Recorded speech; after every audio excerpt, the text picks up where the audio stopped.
3 jours avant la date prévue pour signer les documents transférant ma maison et mes économies de retraite dans une fiducie familiale, je suis entré dans le salon de manucure de Linda pour ce que je pensais être un paisible jeudi après-midi.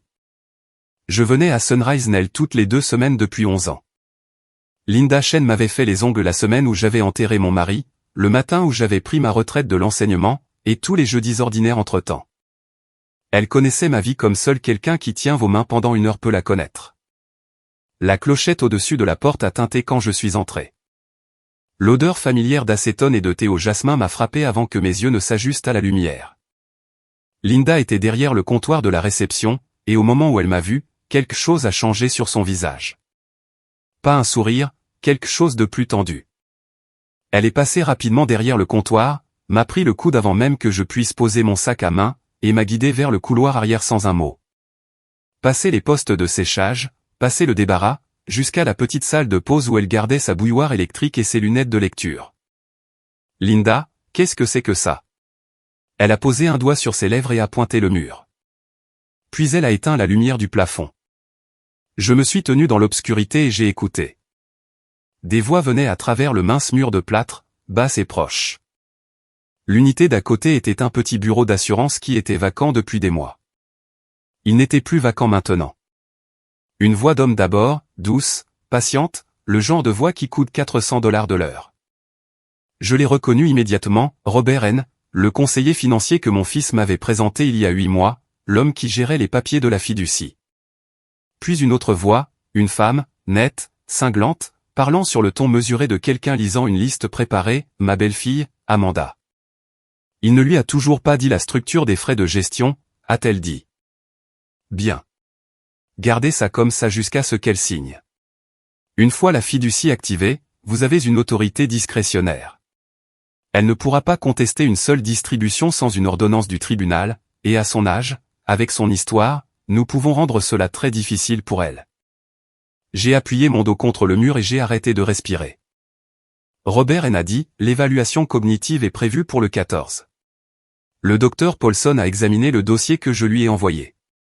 Il est confiant de pouvoir documenter une altération suffisante pour soutenir un examen de capacité si jamais cela en vient là. Si cela en vient là, a dit Amanda, il faut que cela en vienne là avant septembre. Tyler prend son année sabbatique en octobre. Nous avons besoin que ces fonds soient accessibles avant son départ. Linda a trouvé ma main dans l'obscurité et l'a tenue.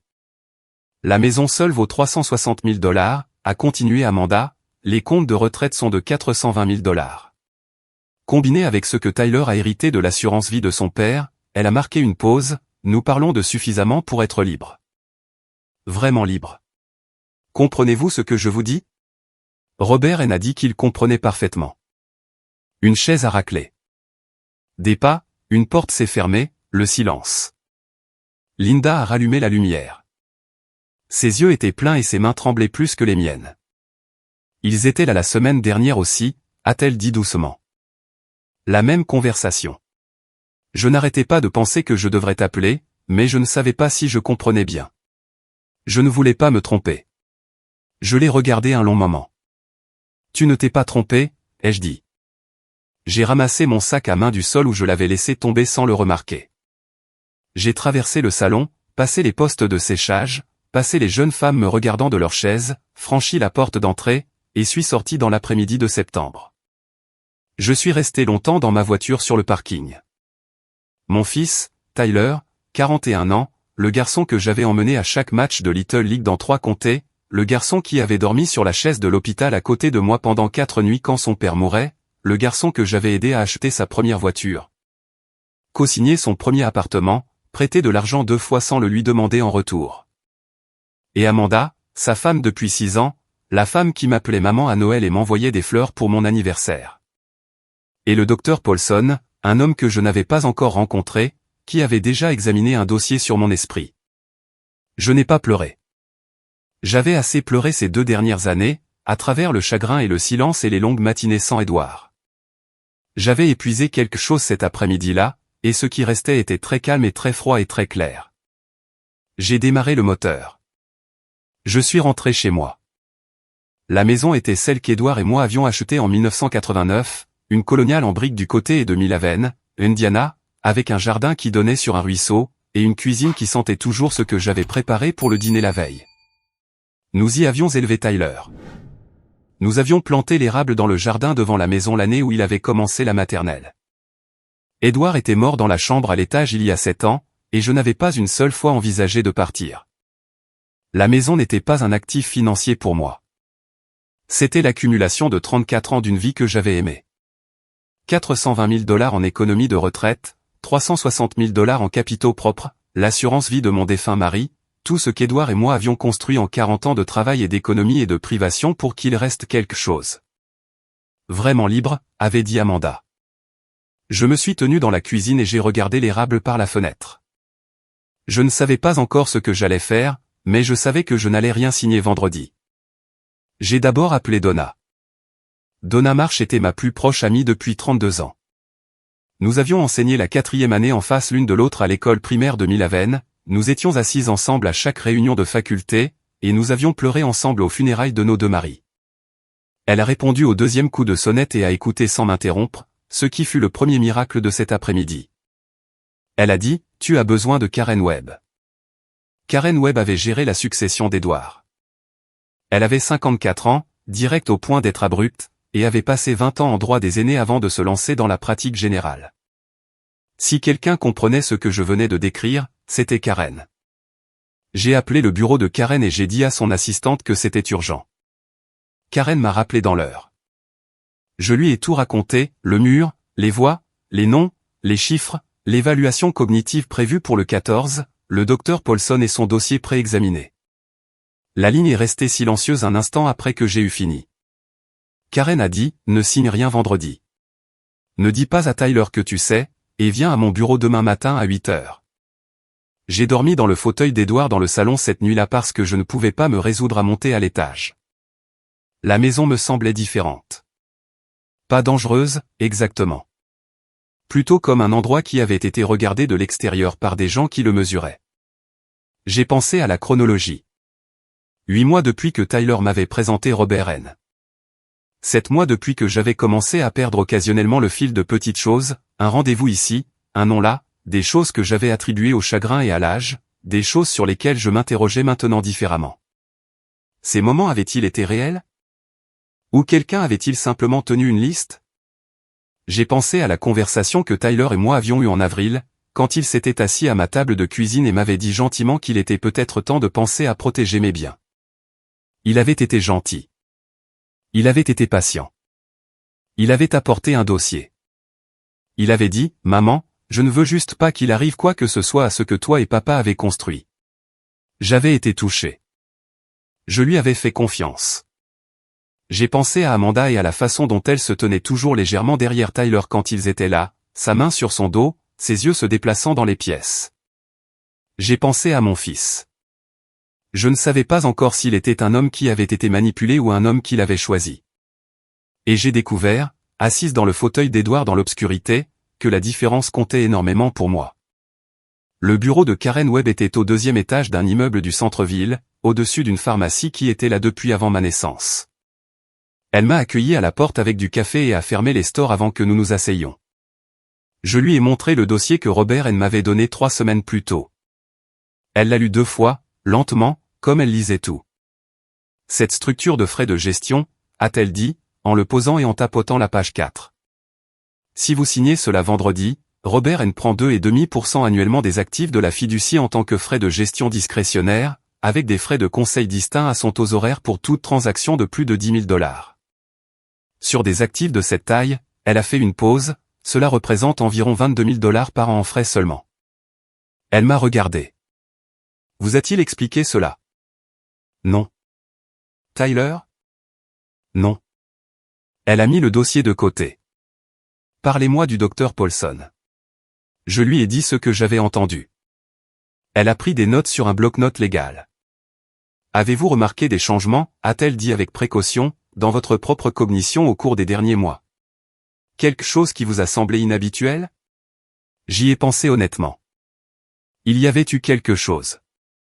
Un rendez-vous manqué chez le médecin en juin, un moment au supermarché où j'étais resté dans le rayon des céréales pendant 10 minutes et ne pouvais pas me souvenir si je préférais une marque ou une autre.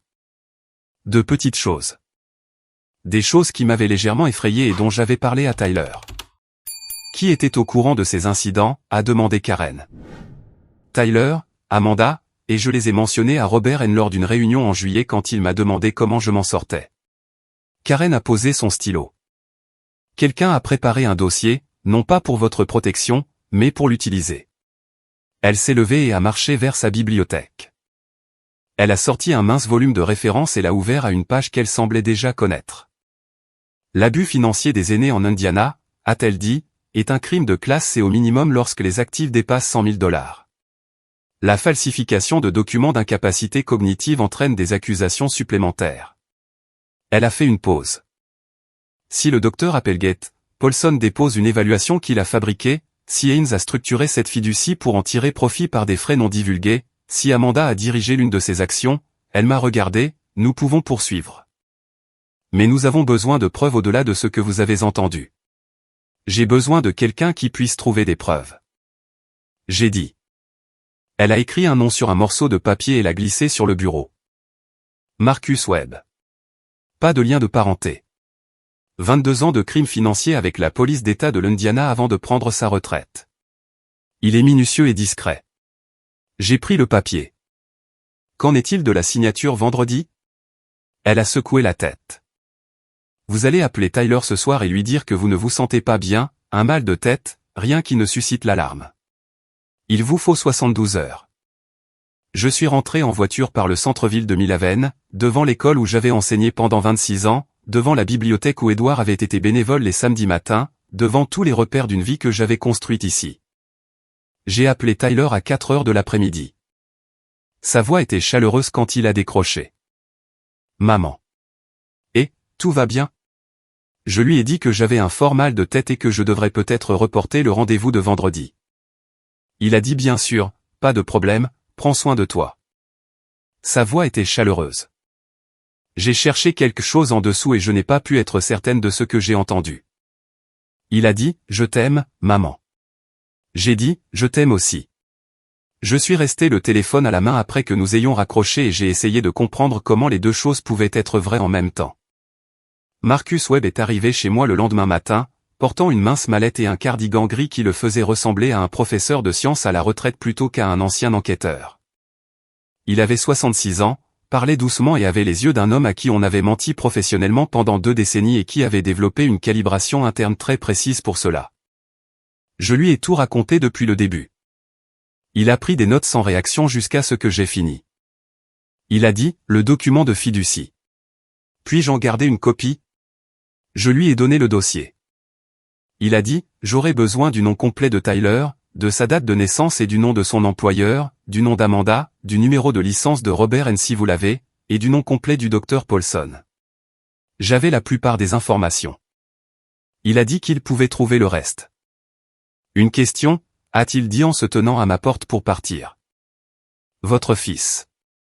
Croyez-vous qu'il connaît toute l'étendue de ce que N et le médecin prévoyaient ou pensez-vous qu'il croyait que c'était une planification successorale légitime? J'ai pensé au visage de Tyler à ma table de cuisine en avril. Le dossier, la douceur. J'ai dit, je ne sais pas. C'est la chose que j'ai le plus besoin de comprendre.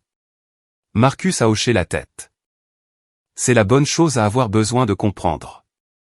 Il est parti. Donna est venue ce soir-là et s'est assise avec moi à la table de la cuisine pendant que je parcourais 7 mois de documents que Robert N. m'avait envoyés. Nous les avons étalés par ordre chronologique. Le résumé de la consultation initiale en février, l'esquisse de la fiducie en avril, l'accord de gestion en juillet, la confirmation de la date de signature la semaine dernière.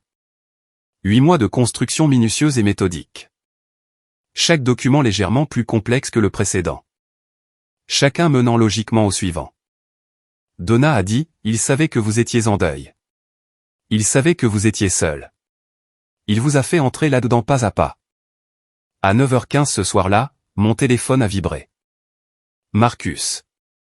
Un SMS qui disait, j'ai trouvé quelque chose. Puis-je passer demain à midi? Apportez votre avocat. Karen est arrivée chez moi à 11h50. Marcus est arrivé à midi exactement. Il a posé sa mallette sur la table de la cuisine, l'a ouverte et a produit 3 dossiers.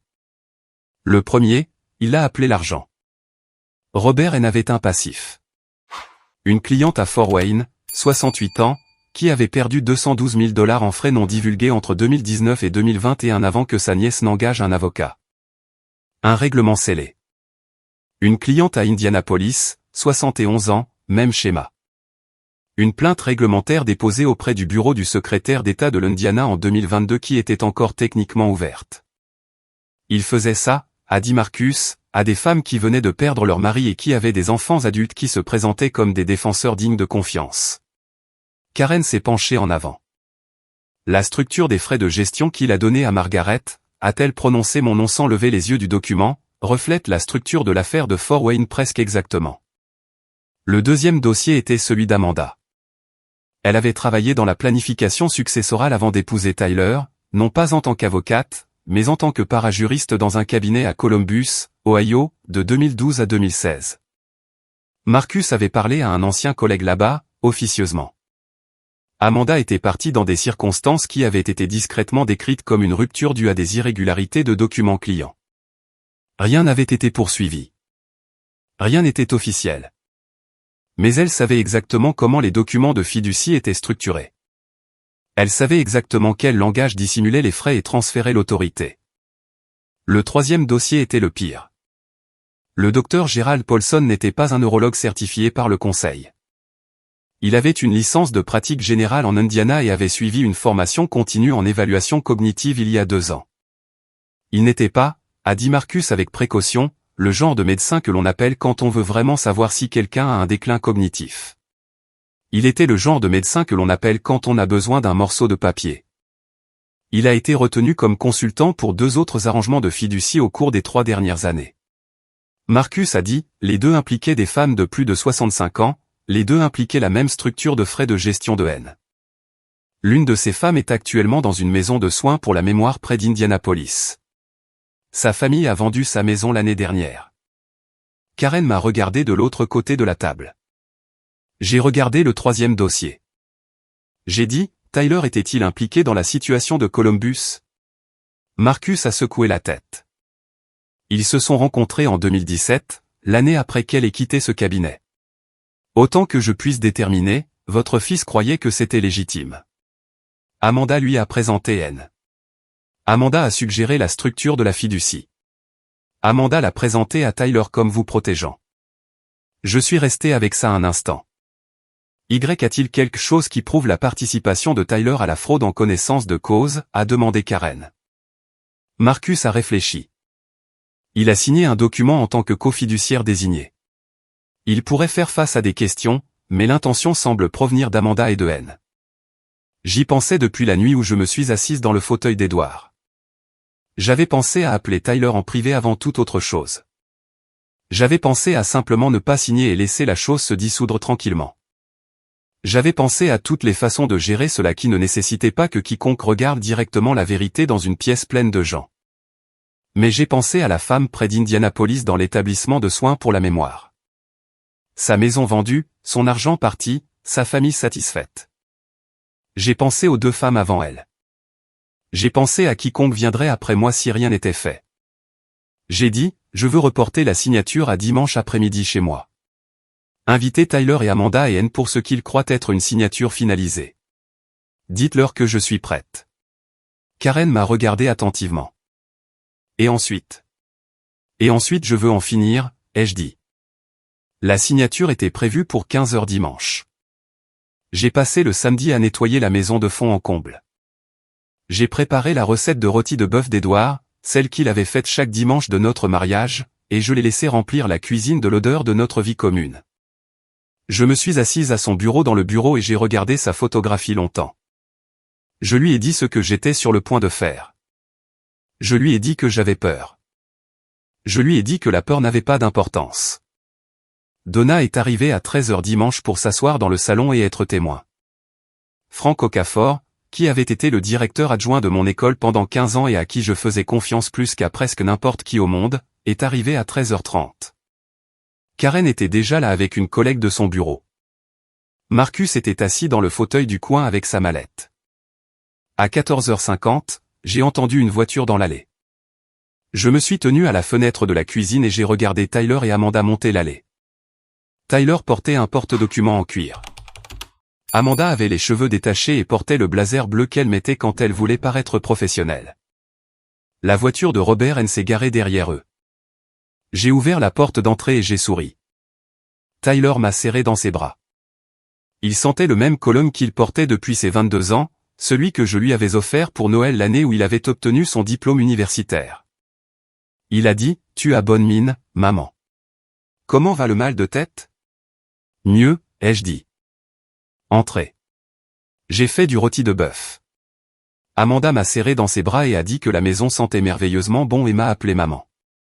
Robert N m'a serré la main et a souri du sourire d'un homme qui pensait que l'heure suivante se déroulerait très bien. Je les ai conduits dans la salle à manger où la table était dressée et les documents étaient étalés. Karen, Donna et Frank étaient assis le long du côté opposé. N a semblé momentanément incertain devant le nombre de personnes dans la pièce, puis s'est ressaisi. « Margaret, a-t-il dit, je ne crois pas avoir rencontré tous vos invités. »« Non, ai-je dit, vous ne les avez pas rencontrés. » Je me suis assise en bout de table. Tyler s'est assis à ma gauche, Amanda à sa gauche. N a pris la chaise directement en face de moi. Il a posé sa mallette par terre et l'a ouverte doucement. Avant de commencer, a-t-il dit, je veux revoir avec Margaret le document final une dernière fois juste pour s'assurer que tout le monde est à l'aise. J'ai dit, j'aimerais dire quelque chose d'abord si ça vous dérange pas, bien sûr, a-t-il dit. J'ai regardé mon fils. Tyler me regardait avec l'expression attentive et patiente qu'il portait toujours lorsqu'il pensait que j'étais sur le point de dire quelque chose qu'il devait gérer avec précaution. Il y a 7 ans, ai-je dit, ton père s'est assis dans cette pièce à cette table et m'a fait promettre de prendre soin de moi. Il savait que je n'étais pas doué pour ça. Il a dit, Maggie, tu as passé 30 ans à t'occuper de tout le monde. Promets-moi que tu protégeras ce que nous avons construit. Et je lui ai promis. L'expression de Tyler s'est adoucie. Amanda a souri à la table. J'ai tenu cette promesse, ai-je dit. Cette semaine. Silence. J'ai fait un signe de tête à Marcus. Il a ouvert sa mallette et a posé 3 dossiers sur la table, exactement comme il les avait posés sur ma table de cuisine la veille. Un rouge, un bleu, et un simple dossier en papier craft qui était en quelque sorte pire pour être si ordinaire. J'ai regardé Robert N. Il y a 3 semaines, vous m'avez donné un document de gestion de fiducie avec des frais annuels de 2,5% et des frais de conseil distincts à votre taux horaire. J'ai regardé Tyler. Il ne vous a jamais mentionné cela parce que vous ne savez pas que c'est là. Tyler cligna des yeux. Il regarda N. Qu'est-ce qu'elle veut dire? N dit, Margaret, je pense qu'il y a peut-être une confusion sur la structure des frais. Si nous pouvions revoir le document ensemble. Karen dit clairement, la structure des frais se trouve à la page 8, section 4.2, dans un paragraphe qui commence par des dispositions administratives standards. Elle est délibérément intégrée dans un langage standard environnant. C'est la même structure de frais utilisée dans un arrangement de fiducie à Fort Wayne, Indiana, qui a abouti à une plainte de client réglée contre Monsieur N en 2021. Tyler fixa N. J'ai ouvert le premier dossier et l'ai tourné pour faire face à Tyler. Le nom de N en haut. Le résumé du cas de Fort Wayne. La plainte réglementaire de 2022. 2 clients précédents. 2 femmes précédentes qui avaient récemment perdu leur mari. Même structure, même séquence, même papier. Le visage de Tyler devint très calme. Les mains d'Amanda étaient à plat sur la table. Je veux vous parler d'Amanda, ai-je dit, et j'ai regardé directement ma belle-fille pour la première fois depuis leur arrivée. Son expression était composée. Soigneusement composée, comme celle de quelqu'un qui s'était préparé à l'éventualité de ce moment et avait décidé que sa meilleure défense était l'immobilité. Avant votre mariage, ai-je dit, vous avez travaillé dans un cabinet de planification successorale à Columbus. Vous êtes parti après que des questions aient été soulevées concernant des irrégularités de documents clients. Vous savez exactement comment fonctionnent les documents de fiducie, quelles dispositions transfèrent l'autorité et quel langage dissimule les frais que les clients ne remarquent pas avant qu'il ne soit trop tard. Amanda dit, c'est une description complètement fausse. J'ai quitté ce cabinet en bons termes. Donna posa un courriel imprimé sur la table devant Tyler. Je gardai les yeux sur Amanda.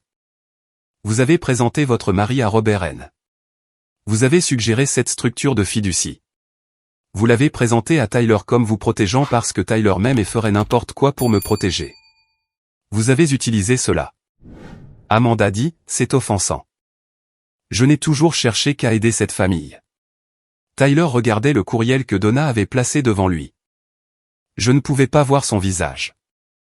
J'ai dit, et puis il y a le docteur Gerald Paulson. Robert N. s'est levé. Je ne pense pas que nous ayons besoin de continuer cette conversation. Karen a dit, asseyez-vous, monsieur N. Deux officiers de l'unité des crimes financiers du département de police de Millhaven sont actuellement garés devant cette maison. Ils ont été informés. Si vous quittez cette pièce, je passerai un appel téléphonique. N s'est assis. Le docteur Paulson, ai-je dit, n'est pas un neurologue. Il a une licence de pratique générale et un certificat de formation continue de 2 ans en évaluation cognitive. Il devait m'évaluer le 14 après que j'ai signé ces documents. L'évaluation n'était pas pour me protéger. C'était pour fournir un cadre rétroactif pour contester ma capacité à révoquer la fiducie si jamais j'essayais. Tyler a dit, très doucement, maman. J'ai regardé mon fils.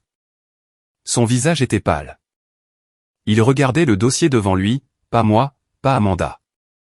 Il a dit, je ne savais pas pour Paulson. Je sais, ai-je dit. Amanda a dit, Tyler. Elle a levé la main. Il ne l'a pas regardé.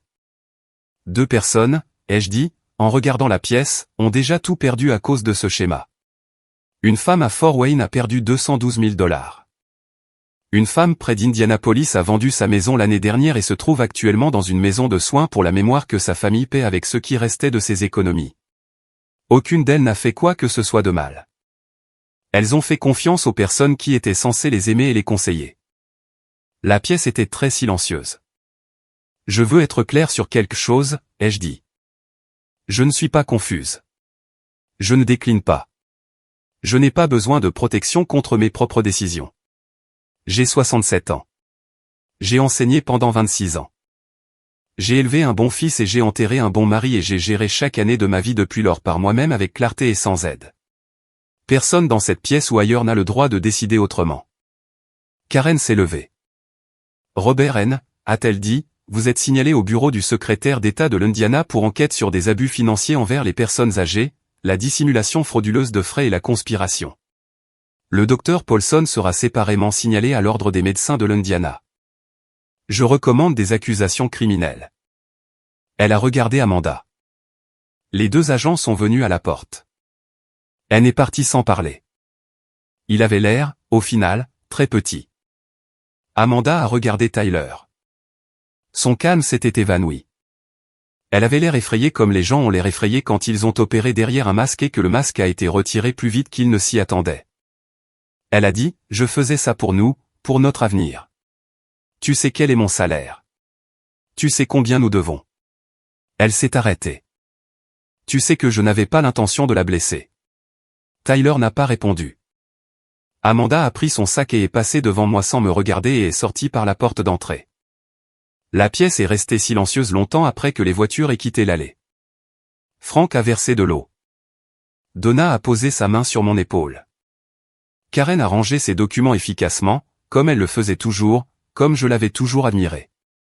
Tyler était toujours assis à la table. Il n'avait pas bougé. Son porte-documents était posé devant lui, non ouvert, celui qu'il avait porté en montant l'allée en croyant que cet après-midi se déroulerait différemment.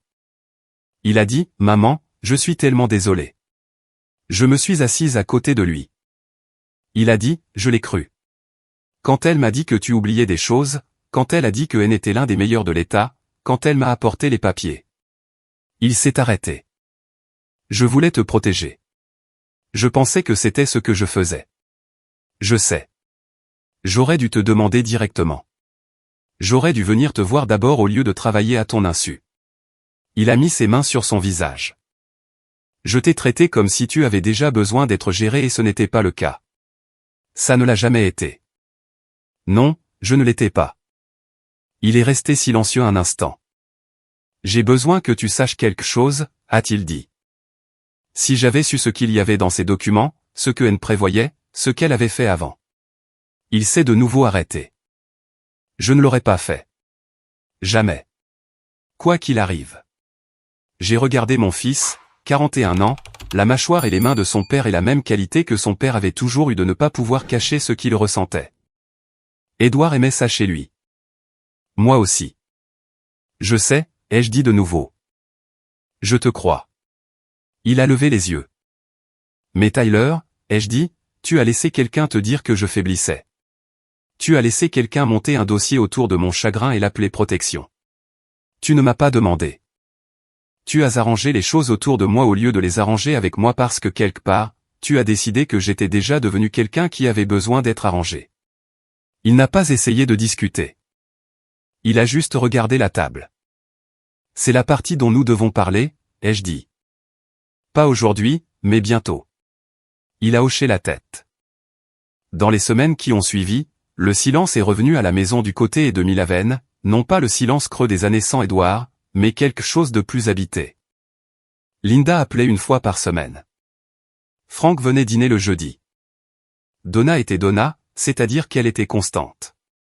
Robert a renoncé à sa licence de conseiller financier en novembre, en attendant l'enquête de l'État. Des accusations criminelles ont été déposées en décembre. La femme de l'affaire d'Indianapolis avait maintenant un avocat, un que Karen avait recommandé. La femme de Fort Wayne avait été contactée. 3 autres femmes se sont manifestées grâce à l'enquête. Aucune d'entre elles n'était des personnes que je connaissais. Toutes étaient des femmes qui avaient été seules et avaient fait confiance au mauvais conseiller au mauvais moment. Quoi qu'il arrive au tribunal, cette partie-là me suffisait. La licence du docteur Paulson a été suspendue en octobre en attendant un examen complet par le conseil médical. Il n'a fait aucun commentaire par l'intermédiaire de son avocat. Amanda a déménagé de la maison que Tyler louait en octobre. Elle n'a pas contesté la séparation. J'ai appris cela de Tyler lors de courts appels prudents qui devenaient un peu moins courts au fil des semaines. J'ai subi une évaluation cognitive en octobre au département de neurologie de l'Indiana University Health, demandée volontairement, menée sur 2 jours par un médecin que j'ai trouvé moi-même. Son rapport était sans ambiguïté. Aucune preuve de déficience cognitive. Mémoire, raisonnement et fonction exécutive dans la fourchette normale élevée pour ma tranche d'âge. Elle m'a dit, avec un certain amusement, que j'avais corrigé un mot qu'elle avait utilisé incorrectement pendant l'évaluation et que la plupart de ses patients ne faisaient pas cela. J'ai fait encadrer le rapport. Non pas sérieusement. Juste comme un rappel les jours où le chagrin, l'âge et la solitude me faisaient me demander si le fait de me demander n'était pas la même chose que de décliner. Tyler a appelé pour Thanksgiving et a demandé s'il pouvait venir. J'ai dit oui. Il est arrivé avec des fleurs, ce qu'il n'avait jamais fait auparavant, et a passé l'après-midi dans la cuisine à apprendre la recette de rôti de bœuf de son père parce que j'ai décidé que Thanksgiving était le bon moment pour lui apprendre. Nous avons mangé à la table où, 5 semaines plus tôt, j'avais étalé 3 dossiers et mis fin à 4 choses à la fois. Elle ressemblait à une table de cuisine ordinaire maintenant. Elle l'était. Après le dîner, il s'est assis à table, ses mains autour d'une tasse de café et a dit « J'ai vu un thérapeute. Elle m'a aidé à comprendre certaines choses sur la façon dont je me suis lié à toi après la mort de papa. Sur les raisons pour lesquelles je pensais que te protéger signifiait faire des choses sans toi. J'ai écouté. Il a dit, elle m'a demandé quand j'avais cessé de croire que tu pouvais gérer les choses et je n'avais pas de réponse. Je pense que c'était avant Amanda. Je pense que c'était juste après la mort de papa, quand j'avais besoin que tu sois fragile pour me sentir utile. Elle m'a regardé par-dessus sa tasse de café. C'est ma faute, pas la tienne. J'y ai réfléchi un moment. J'ai dit, ton père n'a jamais eu peur de me dire quand j'avais tort. Je l'ai toujours aimé pour ça. J'aimerais que nous puissions être comme ça. Tyler a regardé son café. Oui, a-t-il dit, moi aussi. Le dernier dimanche de novembre, je me suis rendu au cimetière et je suis resté un moment avec Édouard. Les érables étaient nus et la lumière était cette lumière grise et fine que l'Indiana a en novembre. Et l'endroit était calme comme le sont les lieux extérieurs quand l'année touche à sa fin. Je lui ai tout raconté. Le salon de manucure, le mur, les dossiers sur la table, les agents à la porte. Je lui ai dit que Tyler allait mieux. Je lui ai dit que j'allais bien. Je lui ai dit que la maison était toujours la nôtre, pas la mienne, la nôtre. Cela avait toujours été le cas. Et j'avais décidé, assise dans sa chaise la nuit où le monde avait basculé, que ça resterait comme ça. Le vent soufflait à travers les arbres dénudés et je suis resté là jusqu'à ce que le froid me fasse mal aux mains, puis je suis rentré chez moi par la route que j'avais empruntée pendant 30 ans, en passant par le centre-ville, l'école et le pont du ruisseau.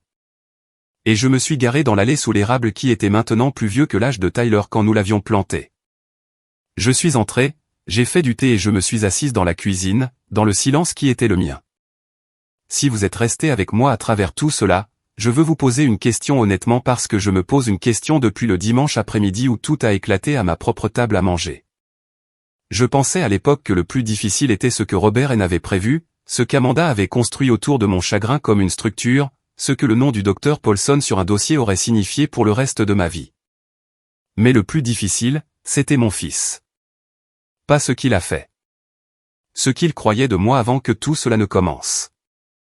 La façon dont il avait déjà, tranquillement, sans s'en rendre compte, décidé que j'étais devenu quelqu'un qui avait besoin d'être géré de l'extérieur parce qu'on ne pouvait plus lui faire confiance pour se gérer elle-même. Je n'ai pas rendu les choses faciles. Je le sais.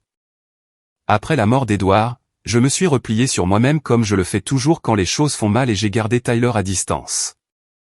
Je garde tout le monde à distance quand je ne vais pas bien. Je ne l'ai pas laissé m'aider dans les petites choses du quotidien qu'il aurait gardé proche.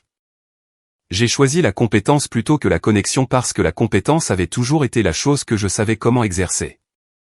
Il a regardé ma porte fermée et a vu de la distance et l'a interprété comme un déclin. Ce fut son erreur. Mais j'ai contribué à créer l'espace pour cela. S'il y a quelque chose à retenir de ce qui m'est arrivé, c'est cela. Les personnes qui exploitent le chagrin, la solitude et le vieillissement ont besoin d'une ouverture. Parfois, cette ouverture est faite par un homme malhonnête avec une mallette. Mais parfois, cela commence par une mère et un fils qui ont cessé de se parler honnêtement bien avant que quiconque n'arrive avec des documents à signer. Ne laissez pas la porte fermée. Quel que soit le prix à payer pour la garder ouverte, cela coûte moins cher que ce qui arrive quand les mauvaises personnes la trouvent ainsi. Merci de m'avoir accompagné. Si quelque chose dans cette histoire vous a semblé familier, si vous avez été assis dans une pièce avec quelqu'un que vous aimiez et avez réalisé que vous ne le connaissiez pas aussi clairement que vous le pensiez, je vous serais reconnaissante de m'en parler dans les commentaires. Je lis tout le monde. Et si vous n'êtes pas encore abonné, j'aimerais que vous restiez. J'ai d'autres choses à partager. À la prochaine fois.